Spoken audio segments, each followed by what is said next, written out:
I want to start off today's episode of Starpoint by giving a special thanks to Buzzsaw.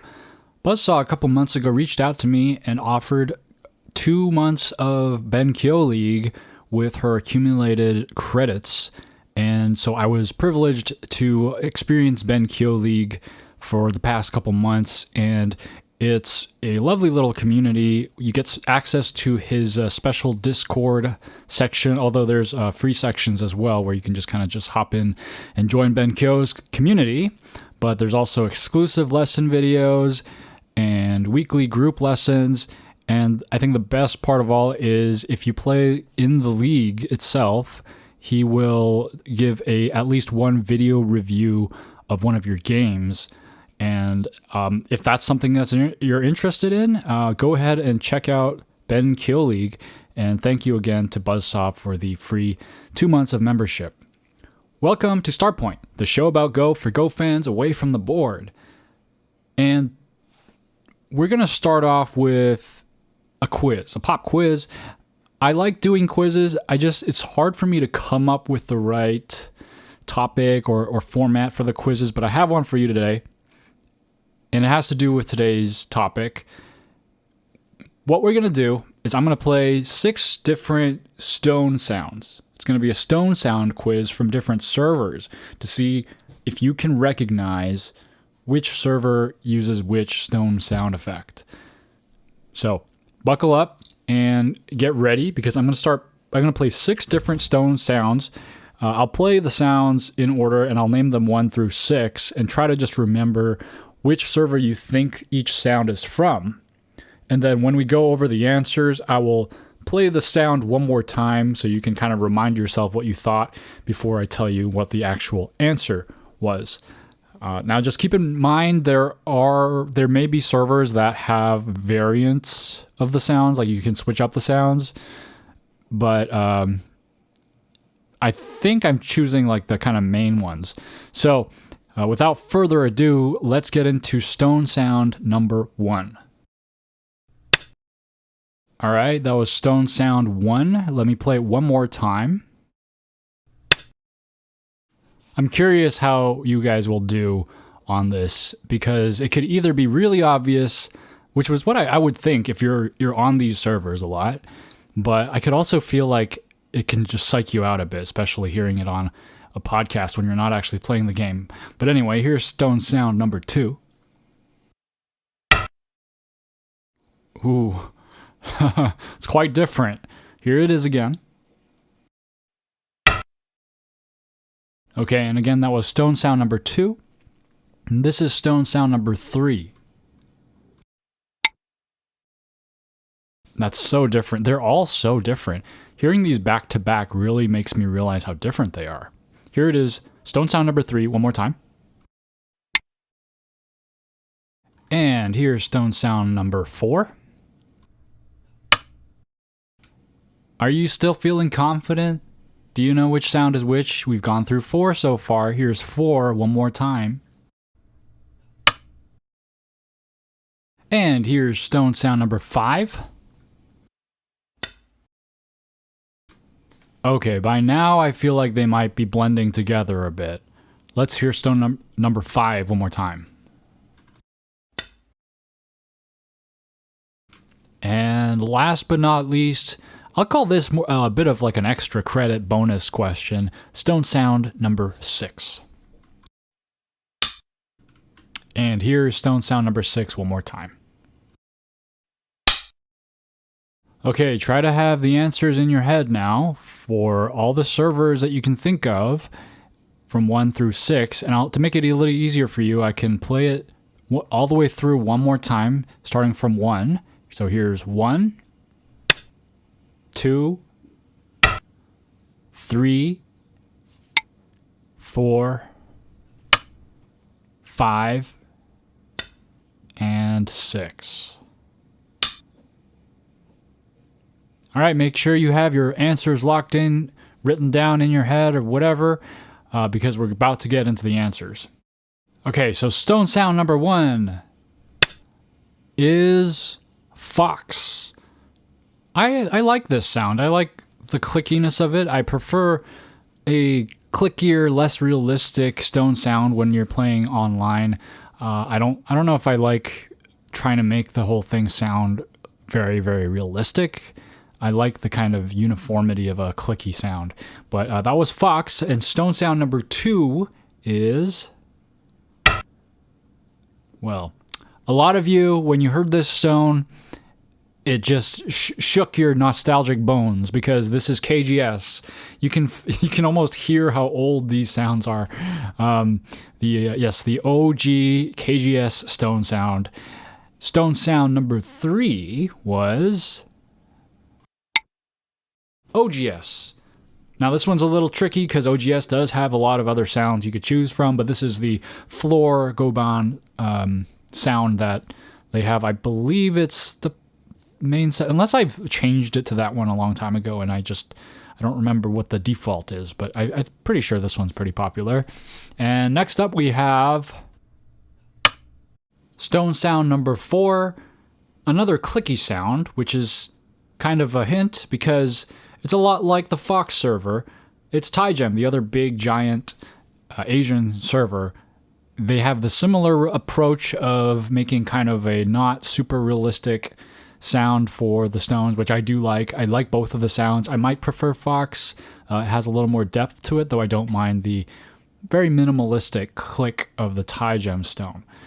And stone sound number 5 is... Wait for it. PandaNet. This one I would have gotten wrong. I don't play on PandaNet. In fact, I made an account in order to record this sound. It's very similar, I would say, to the OGS sound. So it's even harder that way, but that's the PandaNet sound. It's not bad. And then last but not least, we have our little bit of a bonus question, stone sound number 6. Let me play it for you one more time. Okay. I wonder how many of you got bamboozled by this one. This is also OGS, but it's the OG 2013 sound effect. If you go and listen to this sound, if you go into the settings and you change your sound to this and take a little bit of a listen there, it's really harsh sounding compared to the other stones. So thanks for playing along. I am curious how well everybody did. It's probably harder than it seems, especially if you don't play on all these servers. I, for one, do not play on all these servers, although I have played on most of them. So I guess the only one that I kind of would have not gotten for sure is the PandaNet, or IGS as it's also known. And I want to know also, like, which sound is your favorite? What kind of sounds do you like for your stones when you're playing online? Okay, so today's episode, we're talking about stones. That's why I did the stone sound quiz.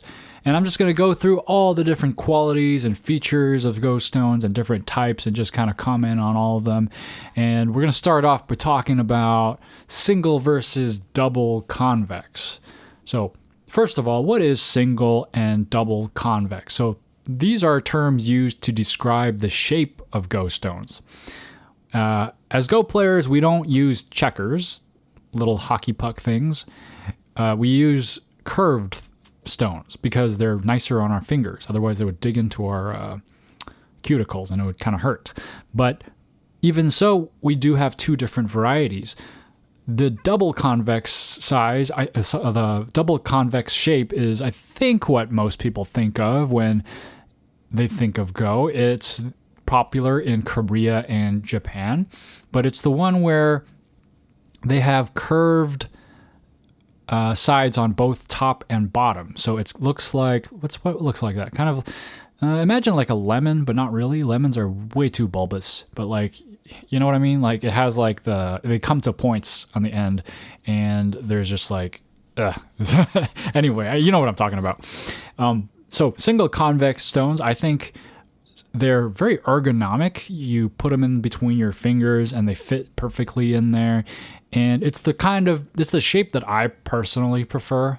I like the symmetry of the stone, how they can kind of go either way, up or down, doesn't matter. And they're uniform. Maybe one negative would be that they have a bit of a wobble sometimes when you place them. Small complaint, nitpicking at this point, I would say. And then the other kind, single convex, which is like a double convex, but it's cut in half. So that one side of the stone is flat. And this is a type of stone that's popular in China. And it does have its benefits. It's like you can reverse the stones in order to show variations on a board. So like it has like this thing where like you can flip it and it's on its curved side, which is the wrong side. And because it's on the wrong side, you know it's not actually part of the game. And so you can kind of like play out little variations and then easily remember where the board state was before you did that, just by taking off all the stones that you had flipped over. Of course, if you're strong enough, you'd memorize it, but that's beside the point. Some cons of single convex might be that maybe the fact that you have to place them a certain way may be a little distracting to orient them. Now, I have used single convex before, and I didn't have an issue with this. It just, when you reach into the bowl and you grab a stone, it's like your fingers immediately know which side is which, and they orient the stone properly so you can place them. Though a more valid complaint for single convex could be that after they are placed, since they have that flat bottom, they're harder to pick up. And that's the advantage of the double convex, is that you can push the far end of the double convex and lift the other edge with your other finger and easily pull out some stones that are like smack dab in the middle of all these other stones, for example. But with single convex, I imagine it's a little harder to do that after they're placed, although professionals use both kinds depending on what kind of tournament they're in, and I think they're both valid choices. So I want to know what kind of convex style do you guys like? Do you guys like the double or the single?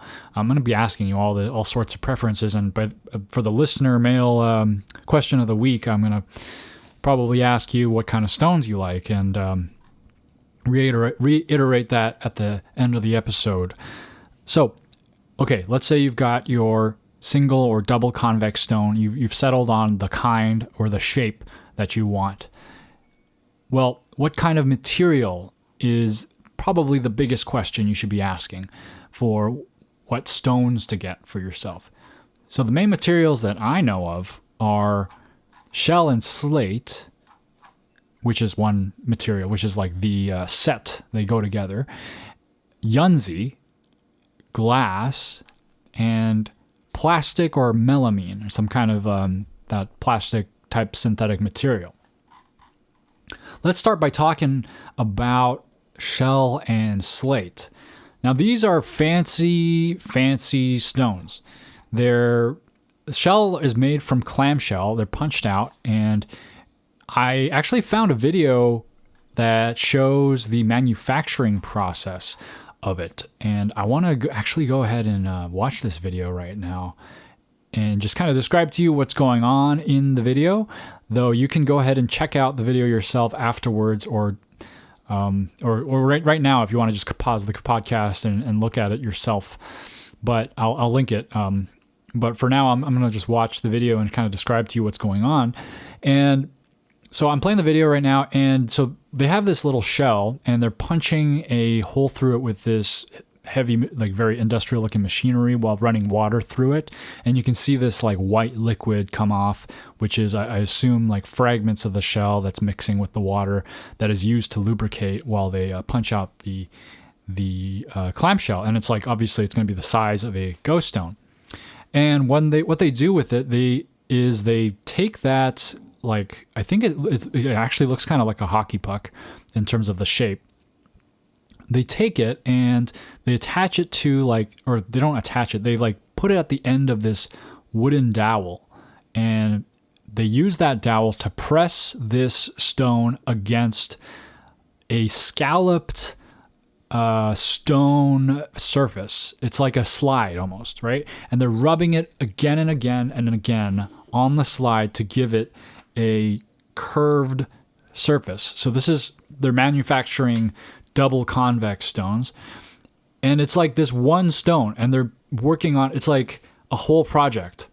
Like one shell stone, it costs this much handicraft, and it's mind-boggling to think that you're gonna make like 180 of these for a single set of go stones. It's insane. It's wild. And then they zoom out into like this whole like room full of these shell stones, and they're being dried in like a little greenhouse in all these trays. And it's mind-boggling how many there are. And it's like, okay, no wonder these cost so much, because to have that much work put into every single individual stone it just seems like crazy to me. And then after they dry it, so they put it in these rolling barrels. I don't know if you've ever seen those little kits in Target or Barnes & Noble for polishing stones. You can kind of get those things. It's like a little science kit, and you can put your own stones and solution in them, and they tumble around for a long, long time. And they become very polished and shiny and shimmering. And that's kind of what they're doing here. They put them into a barrel, and it's rotating, and they're rotating it for like 6 hours. And once they've done that, they're very shiny. They're very shiny and pretty, and you can see the lines of the shell on each of the stones. They're glossy, they're shimmering, and then they hand pick these stones. And they look through them, and they classify each of them based on the patterns that they see, like what class of stone it is and what quality it should be categorized as. And that's basically the process of making a shell stone, at least as demonstrated by Kurokigo Ishiten, which is the stone manufacturer that I found this from. And so on their website, they say that snow grade is about 5 or 10% of the stones, and it has like the best striping. And you can look at an example, and it's like got all these fine layers of stripes on it. And then you've got blossom grade, which is like not as high quality, but still obviously beautiful because they're still shelf stones. And they just don't have as many lines, and they don't look as like, I guess, beautiful. It's subjective. But what's interesting though is something I found very, very interesting while reading The Master of Go. This is a book I've mentioned many times on the podcast, but I want to bring it up again because, well, for those of us stone fanatics who likes go stones, you know that like looking at the shell stone, the surface, the lines of the stone, it's really like part of the beauty of it. So you really appreciate it. But keen observers will note that a lot of the stones, typically they have stripes on one side and they're kind of solid white on the other, just because of the biology of the clamshell. So back to the Master of Go, what I wanted to mention was, let me just read this little passage here. While deliberating Black 5, Otake turned one of the master's white stones right side up. If the white stones had face and obverse, then the face must be the inner, stripeless side of the clamshell, but few paid attention to such details. The master would indifferently play his stones with either side up, and Otake would now and again turn one over. If you didn't catch that, basically what they're saying is that the proper way to play the stones is to have the stripeless side up. I think because of uniformity reasons, to have like all the stones appear uniform and white and just clean surface. But that was absolutely surprising to me when I read it, because I thought people would just always want to see the stripes. I personally really love the stripes on the stones. I think that's the majority opinion. But just to see that there's differing perspectives on this, and to see that someone would like purposefully hide the stripes so that you could see the white, the blank whiteness of the other side of the stone, is very interesting, and kind of a waste of money if you want to get the snow grade, which is probably way more expensive. And then, you're paying for those stripes, and then you're only paying for them to put them face down on the go board. Just a funny little side note there from from that book that I love so much. And okay, so moving on to Slate. Okay, so Slate is a similar thing. I'm gonna also watch this video and describe to you what happened. Let's see here. It starts off with like all these chunks of slate that were punched out with some kind of machine. He's like hand cranking the machine, and they're punching out these stones. And after that, I don't know if maybe they skipped the polishing. Oh, they're put into this like little polishing device that makes them, or maybe they just wash it. I'm a little lost here. There's actually not as much footage on this one. I expected more. It seems that they're just punching out the stones here. Ah, there it is. There's a polishing device. It seems like it's a lot easier to make the slate stones. Yeah, they still do the barrel rolling thing. It's a very similar process, but the thing is that it seems that they're able to use a machine to rotate the stone and polish it really quickly because maybe it's just not as fragile as the shell, and it doesn't get damaged as much. So it seems that the slate stones have a much more straightforward process. They just kind of punch out the stones, and then they put that little chunk of stone and put it in like a little spinning polishing thing, and then they just polish it like that. So that's slate and shell stones. Yunzi. So Yunzi actually has a deep history. Yunzi, if you don't know, is not quite stone. It's not quite glass. It's kind of a hidden secret. It's a secret formula. It's a Chinese stone, and it's made in the Yunnan province in China.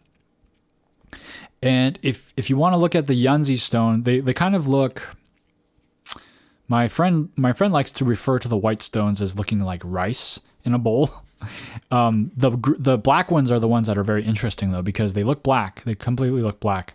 But if you take a light, for example, your cell phone light, and you shine it underneath the stone, you'll notice it glows green, and that's how you immediately know it's a Yunzi stone. Now, the Yunzi stone is the kind of national standard for professional tournaments in China. So you look at Japan, and they're using shell and slate. In China, they're often using Yunzi stones, and the history dates back to the Tang Dynasty, which is 600 to 900 AD. And I guess it's a pretty tightly guarded secret to know how these Yunzi stones are made. I think I saw a video. It looks kind of like molten like glass that they're just dripping onto in a kiln or something, and it's a nice stone. I've played with Yunzi stones, and they're very, very uniform. I think that's like one of the highest qualities, is that they're very uniform, and yet they still have the heaviness and the weight of other like higher materials like slate or shell. And it's a good material for stone. I know back in the day there was a rumor about lead poisoning in Yunzi stones, but I think that was kind of like an overblown thing. If anyone knows more about that, let me know. But I believe it was like a bit of a little panic for a while, but people realized there were very negligible traces of lead in the stones.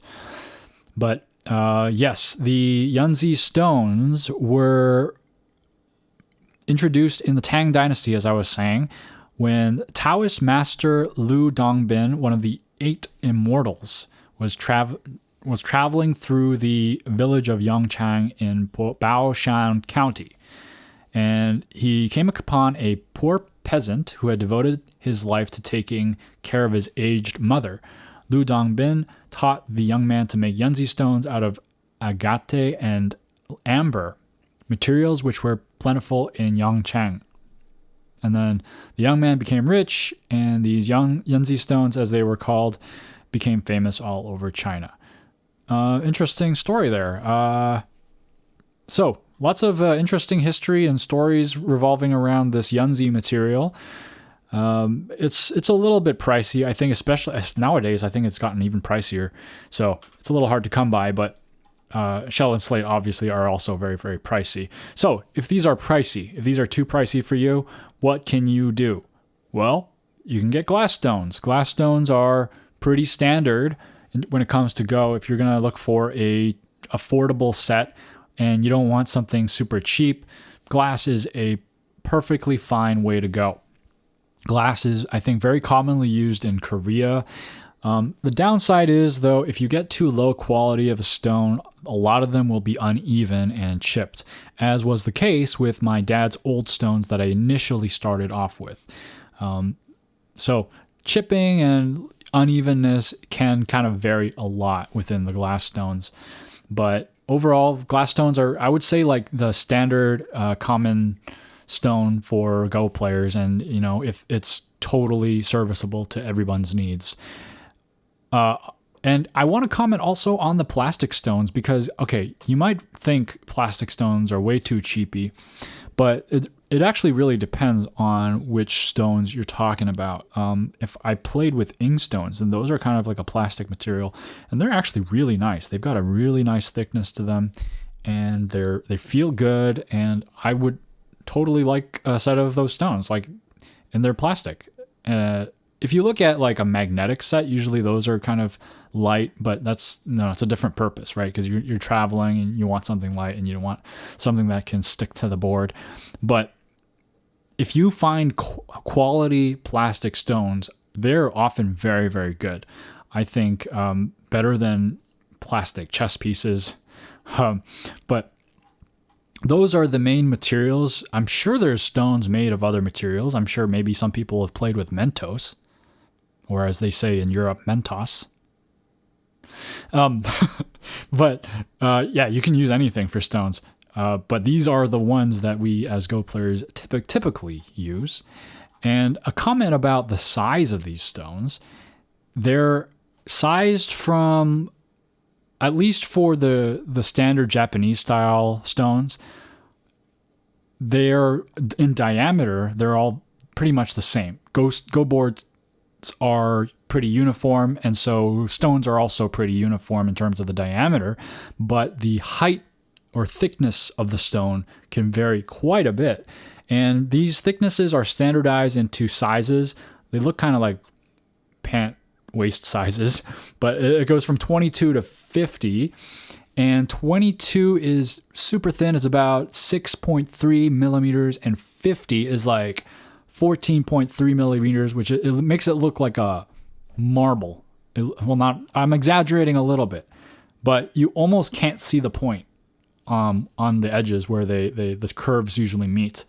It's like in a profile view, it's like a rugby ball, I would say. It looks kind of like a rugby ball, and then I would say 48, maybe 46, kind of look like football, like American football.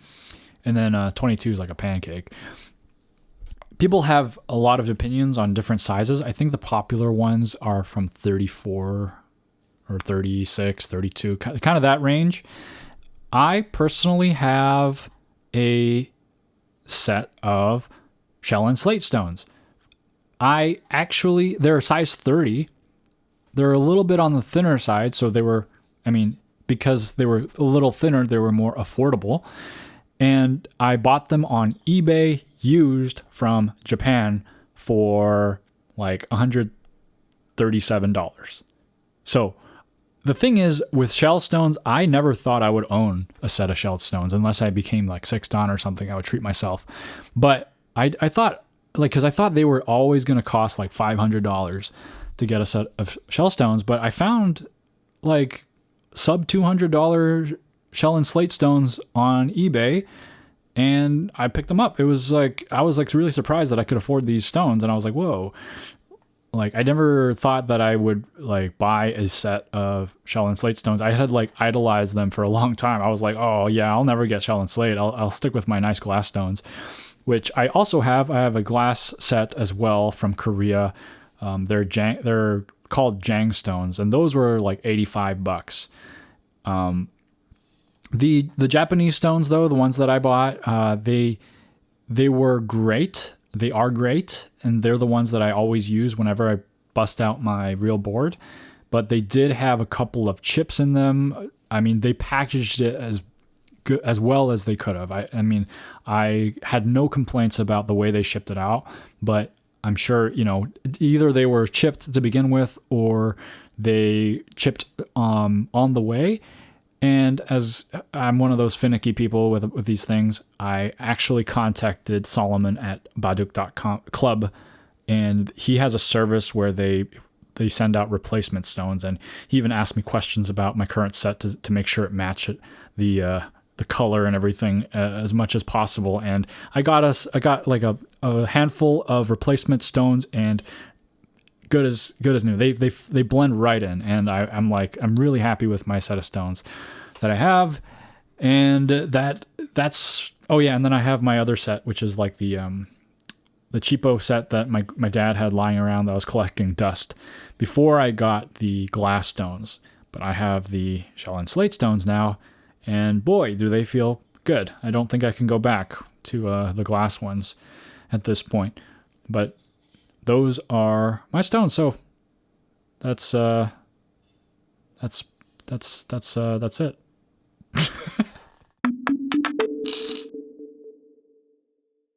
So what kind of stones should you buy if you're in the market for a new set of stones?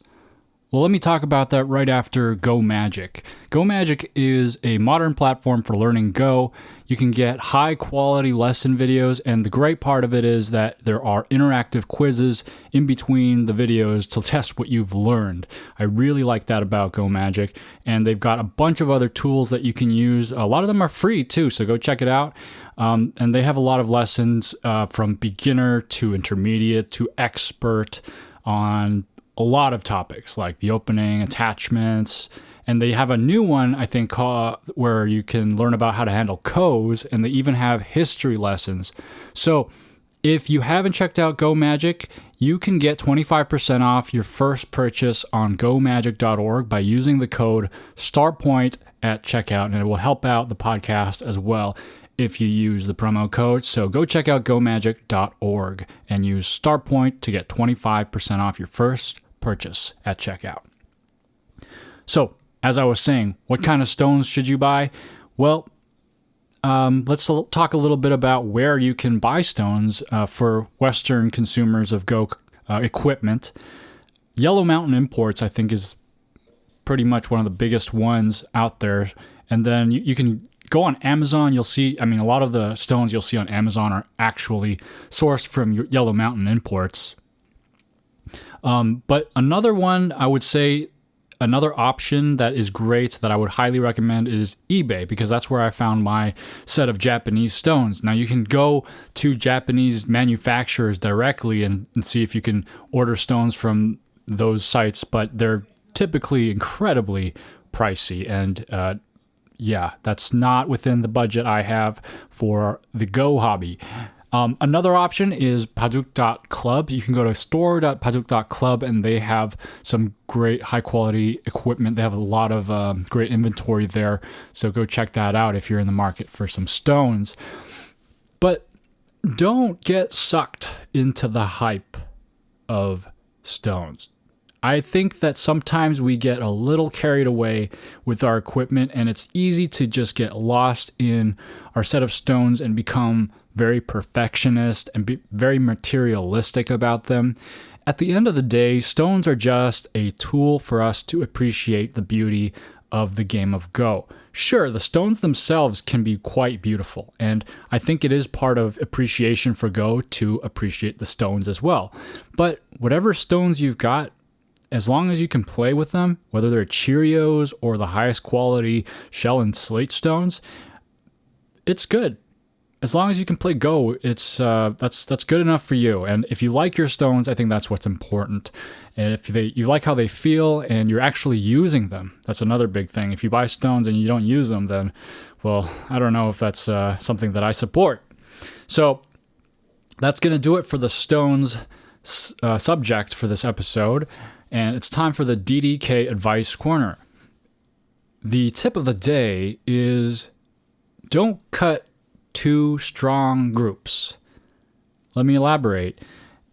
Usually cutting is pretty good. I would say, cut first, think later. I think that's a great proverb to follow in general, because cutting kind of it intensifies the game, and oftentimes it's good for you because cutting 2 weak groups generally means that your opponent will have to take care of 2 weak groups while you only have 1 weak group, the one that spawns out of the cut. But if you cut 2 groups that are already strong, they have bases, they have eye space, or they're even just, they have eyes already, there's no point in cutting them. That has absolutely no value. You can cut maybe a weak group from a strong group. You can cut weak groups from weak groups. Just don't cut 2 strong groups. Unless, there's always some kind of weird exception. But basically, you'll be left with this stone in the middle of your opponent's influence area where they're strong everywhere, and you're gonna have a hard time surviving. So maybe try that advice, or avoid cutting 2 strong groups as advice. And we're gonna get right into Go news next. So the first piece of news of the day is a new app on the iOS store called Scribe Go. SCRIBEGO, all one word. And it was developed by Tony Yang, who is an AGA 7 Dan, and he's only a sophomore in high school, apparently. That's really impressive. And he took 3 months of development time to create this app and release it to the App Store. And I checked out the app. It's actually pretty cool. So the way it works is you have a small library of professional games, and you choose how much you want to memorize. So the app is a tool for memorizing pro games.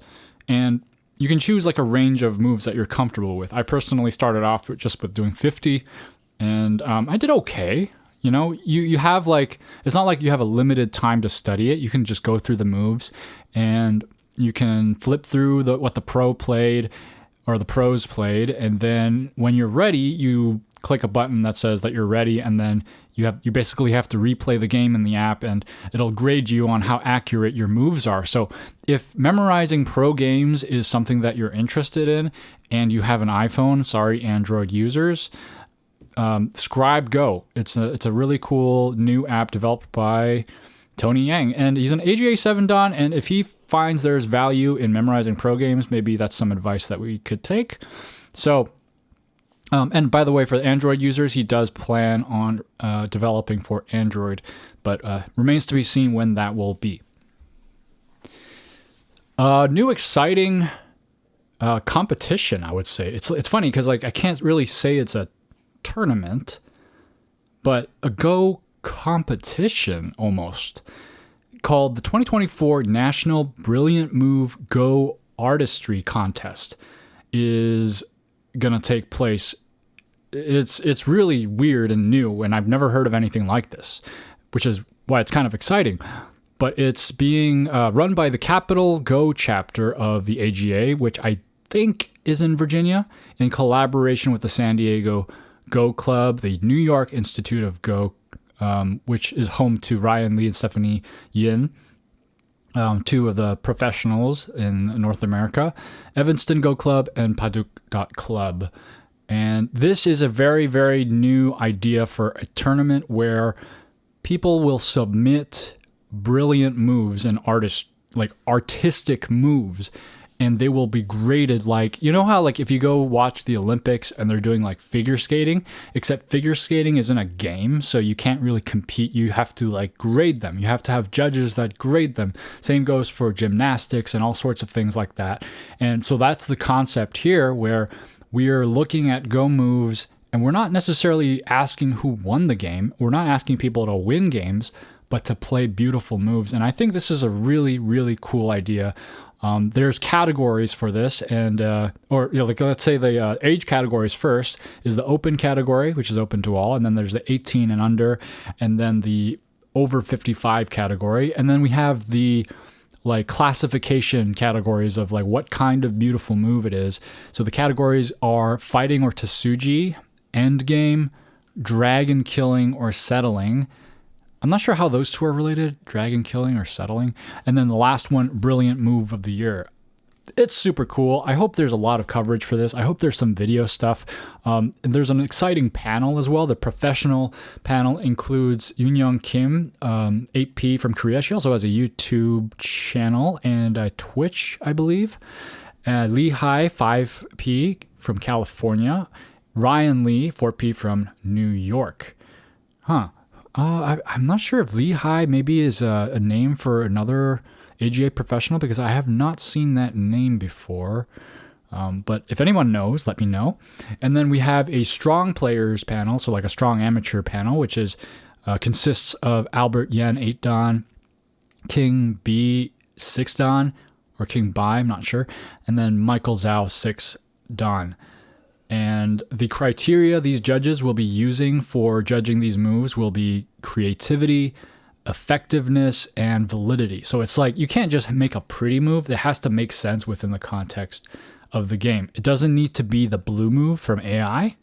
It just has to make sense in terms of when you're playing Go, you can't, there's certain things that just like they look nice, but they just absolutely are not good moves. So it needs to be a good move, but it also needs to be creative.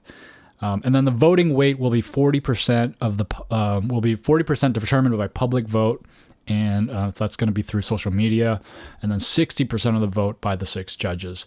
And if it's not like a live thing, which that would have been cool too, if you had like a live opportunity to make like a brilliant move, but maybe that's a little bit too much pressure. It's going to be something where people will submit their SGF file. So if you want to submit your brilliant move, you can still do it by March 22nd via Google Forms or email. I'll try to put the information in the description. But again, I hope there's a lot of coverage for this. I hope they do video content and release a bunch of videos talking about these moves and why they're brilliant. I think that's really exciting. And I'm really just hyped about this kind of like very like weird kind of tournament that I've never seen before. So looking forward to that. And then an update on the 28th LG Cup. Last week I said that Shin Jin-seo was about to face off against Byun Sang-il, and the results have come in. Shin Jin-seo has won 2-0 against Byun Sang-il, and that will be his 6th World Championship win. I'm actually surprised he's only won 6 world titles. It's going to be his 3rd LG Cup title. And against Byun Sang-il, poor Byun Sang-il, he has been losing to Shin Jin-seo, and that this is his 15th loss in a row against Shin Jin-seo, and their total record is 37 wins and 7 losses for Shin Jin-seo against Byun Sang-il. So Byun Sang-il, good luck trying to take down Shin Jin-seo. Sometimes these losing streaks against certain people, they are huge mental blocks, and it's hard to overcome them. Even if you've gotten better at the game, it's hard to overcome these mental blocks when you've just been losing again and again and again. So that's tough luck there, but he's not, he can't be too sad. He got 100 million won out of it, which is about $75,000 off a single tournament. Not too bad, though he did miss out on the bigger prize of 300 million won that Shin Jin-seo took, and that's equivalent to about $225,000. And just to close with a quote from Shin Jin-seo about the tournament. This is obviously translated from Korean, but he said, "It is difficult to win a world tournament once, but I was thrilled to win the same tournament 3 times. Apart from winning, I felt like I played the best paduk with Byun Sang-il, and I felt very proud of that." And he also commented that he wants to become the first player to win 2 LG Cups in a row. And I'm also surprised that no one's done that. That's kind of interesting.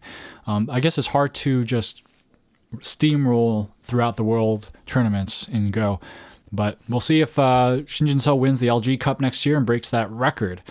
And with that, it's time to get into some listener mail. Cantor Set writes about the trick moves, dirty play, false gote episode. "I love these. False gote is a great concept. I've used it successfully in the past. Maybe it's because I mostly play on Fox, but in my opinion, anything goes. I expect my opponent to take every advantage they can find, and I do the same." Thanks for your comment, Cantor Set, and yes, I completely am with you on that. I think that you should try to win. Sometimes it's a little embarrassing, and if it starts to get a little embarrassing and shameful, maybe it's time to stop and resign, but I will never fault someone for trying.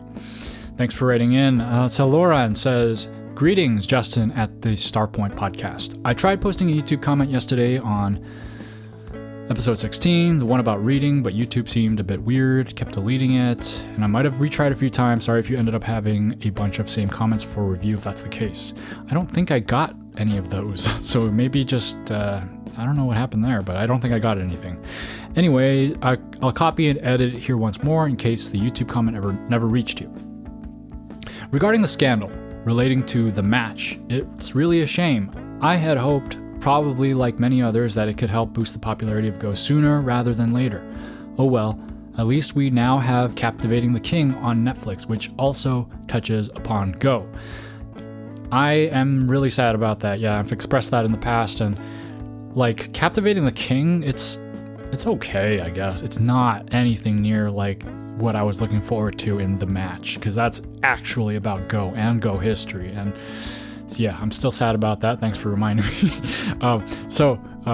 Continuing on, Lauren also writes, on another hand, I still really wish there will be interests for Netflix to make a biographical documentary or drama based on Michael Redmond, as he is such a prominent and strong Go figure who, in my opinion, ties the Western and Eastern Go worlds together, and whose story so far may have an easier time to captivate Western and Eastern audiences alike.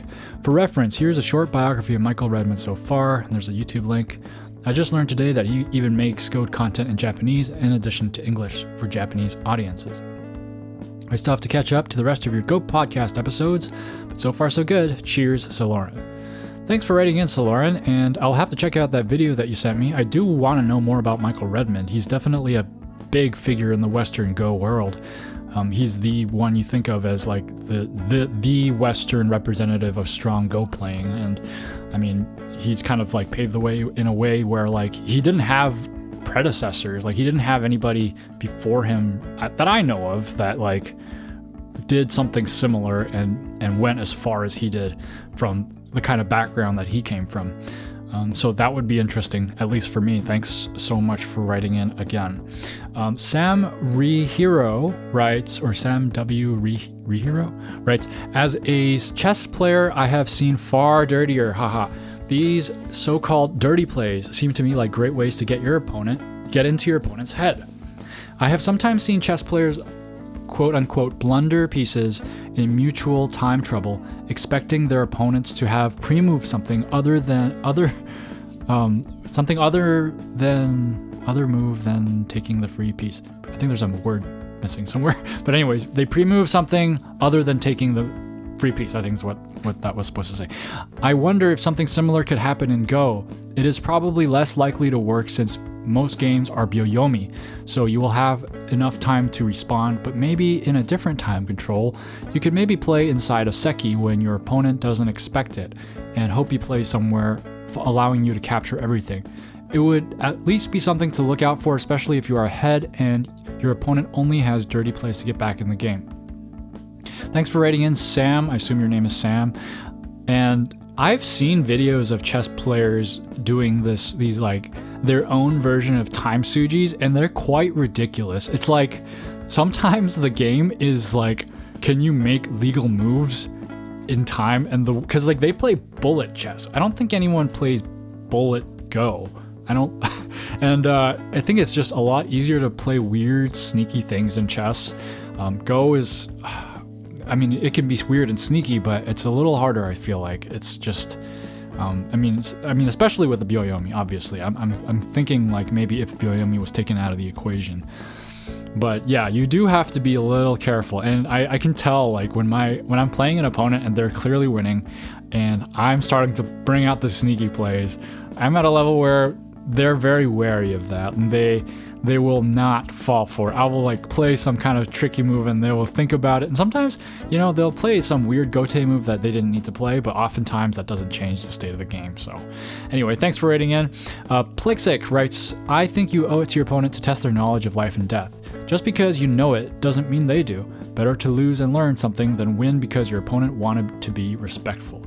Yeah, I'm glad that people feel this way. I feel like there's so many people who want to, play quote unquote proper and respectful, and they don't play certain things because they're kind of not really like honorable, but it's a game that you're trying to win, and like sometimes you play improper moves and those improper moves win you the game. And so if the point of it is to win, if the point of it is to learn, I guess there are certain times where you need to hold back on certain things and habits where you need to try to win other ways. But if you want to win the game, that's exactly what I was trying to say. And my friend who's stronger than me, when he plays against me, there's a point where he can just demolish my stones, and he'll be like, you want me to try, right? You want me to try to kill you, right? And I'm like, yeah, go ahead, go for it. And I tell him to have at me. I don't want him to hold back and try to baby me, right? I want to improve. I want to know where my flaws are.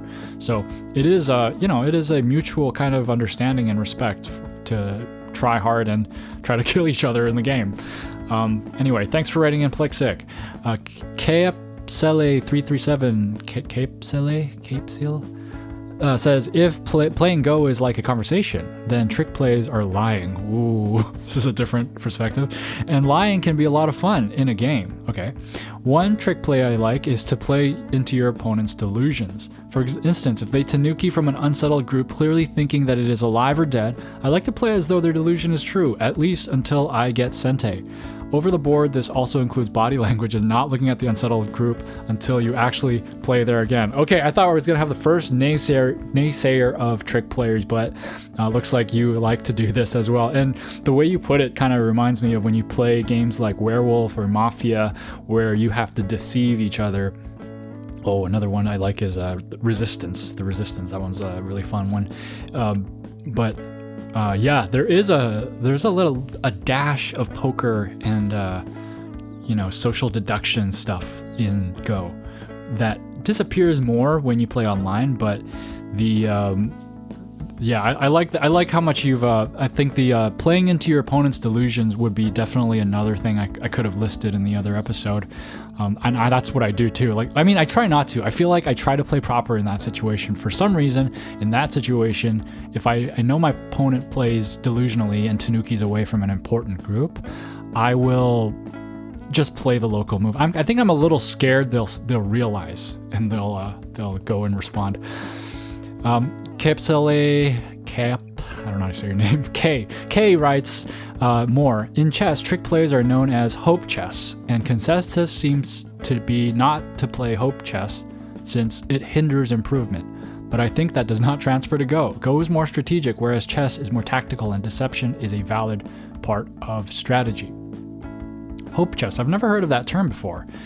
But I don't...